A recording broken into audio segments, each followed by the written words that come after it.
Shalom, Bapak Ibu Saudara. Kembali berbahas bersama dengan saya Pendeta Paul Watuseke. Saya mengajak untuk mengikuti khotbah saya pada saat ini yang saya akan ambil di dalam Kejadian pasal 10 ayat 8. Dan saya beri topik khotbah saya ini adalah Babilonia adalah markas besar iblis.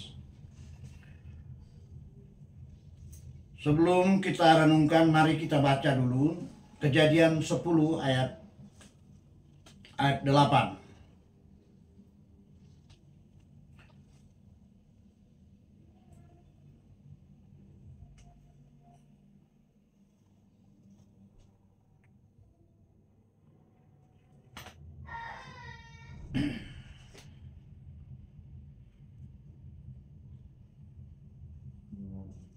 Firman Tuhan sebagai berikut. Kus memperanakan Nimrod. Ialah yang mula-mula sekali orang yang berkuasa di bumi. Ia seorang pemburu yang gagah perkasa di hadapan Tuhan. Sebab itu dikatakan orang seperti Nimrod, seorang pemburu yang gagah perkasa di hadapan Tuhan. Mula-mula kejadian, kerajaannya terdiri dari Babel, Erek, dan Akkad. Semuanya di tanah Siner. Ya, sini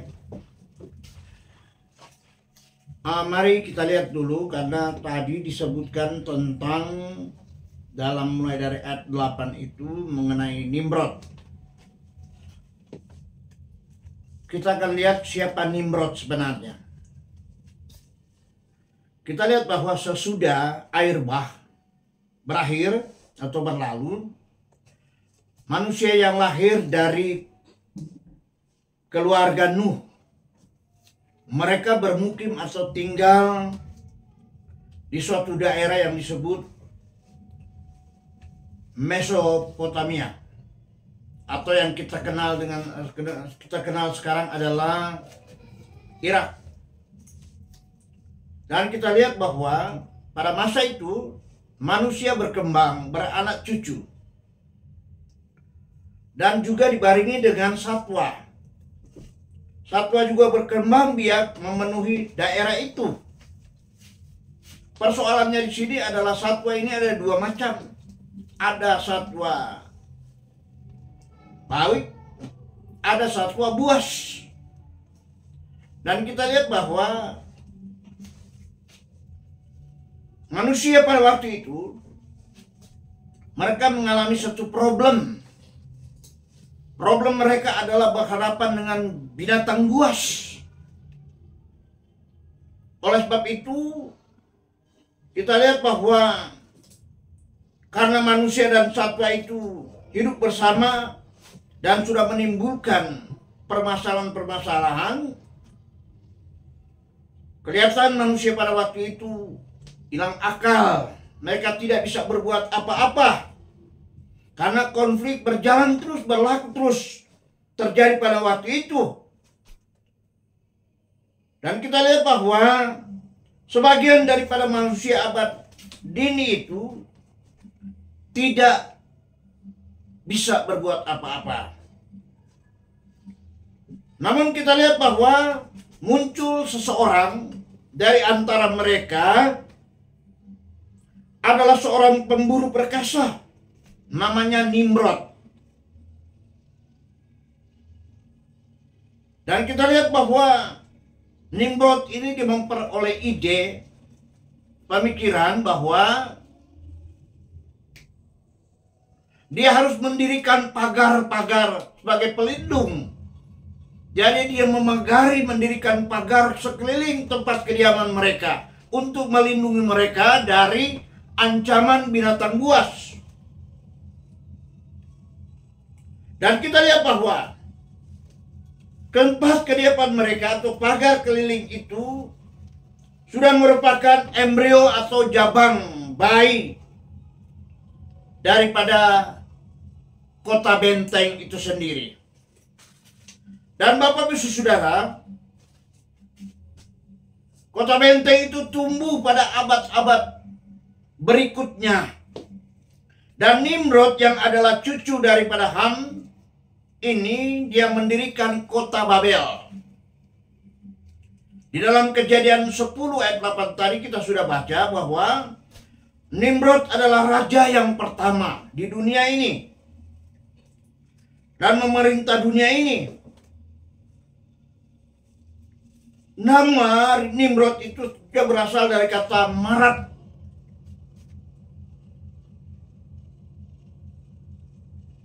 Dan marat ini artinya ia memberontak atau melawan Tuhan. Di dalam Kejadian 10 ayat 9 tadi saya mau baca ulang ayat 9. Ia seorang yang berkuasa, ia seorang pemburu yang gagah perkasa di hadapan Tuhan, sebab itu dikatakan orang seperti Nimrod, orang pemburu yang gagah perkasa di hadapan Tuhan. Dan Nimrod itu dengan nama yang sebenarnya itu marat, itu adalah pemberontak melawan Tuhan. Dan dia membawa orang-orang pengikutnya untuk melawan Tuhan. Kita kembali kepada Semiramis. Semiramis ini adalah pendiri agama Babilonia. Semiramis adalah merupakan istri dari Nimrod. Dan sebelum mereka memiliki anak, Nimrod meninggal. Dia meninggal dibunuh atau terbunuh.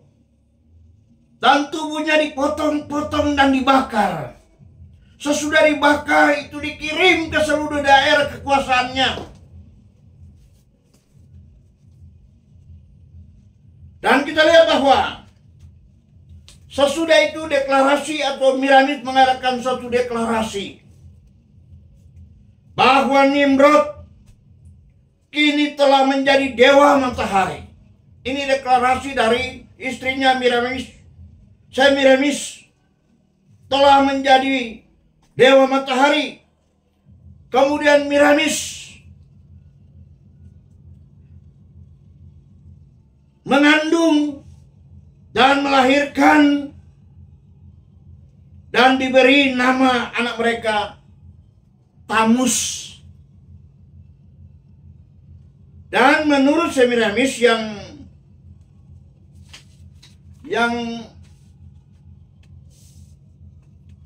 dalam Kejadian 3 ayat 15 saya baca dulu. Kejadian 3 ayat 15 menurut Semiramis,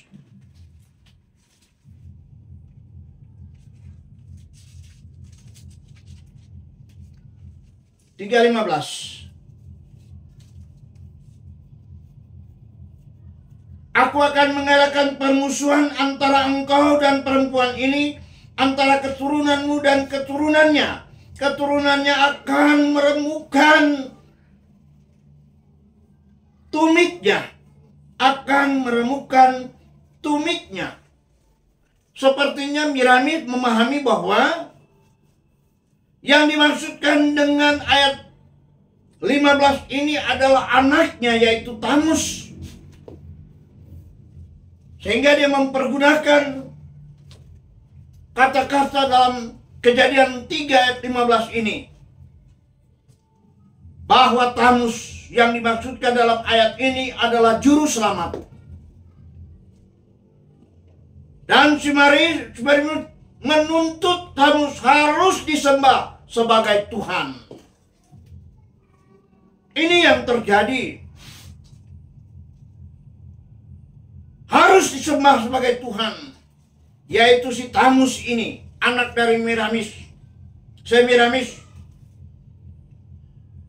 Dan dari sinilah timbul konsep anak dan bunda.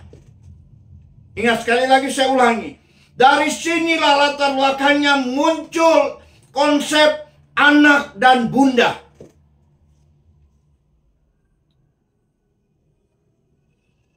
Dan itu disembah secara simultan.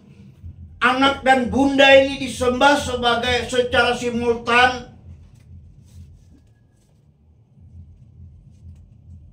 Dan agama Babilonia ini penuh dengan misteri dan ritual patung sapi yang dibuat dari emas, merupakan simbol dari Tamus, putra dewa matahari itu. Nimrod adalah dewa matahari. Jadi penyembahan terhadap Nimrod selalu diikuti sertakan api ritual, lilin, tanda salib.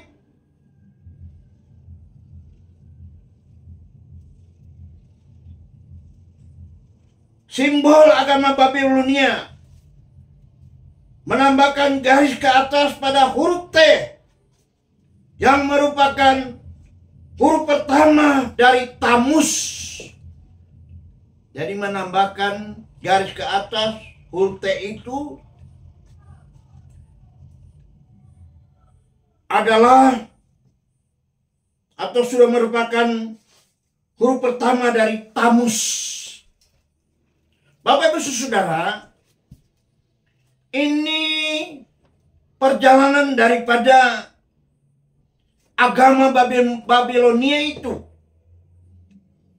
Dan saya kira bahwa sudah jelas apa yang saya sudah jelaskan. Tetapi yang paling inti daripada khotbah saya ini adalah, nanti saya akan sampaikan pada khotbah berikutnya, bahwa agama Babilonia itu sudah menyusup ke dalam gereja-gereja. Kali lagi saya akan khotbahkan tentang agama Babilonia yang orang sudah bahas tadi itu, sudah menyusup ke gereja.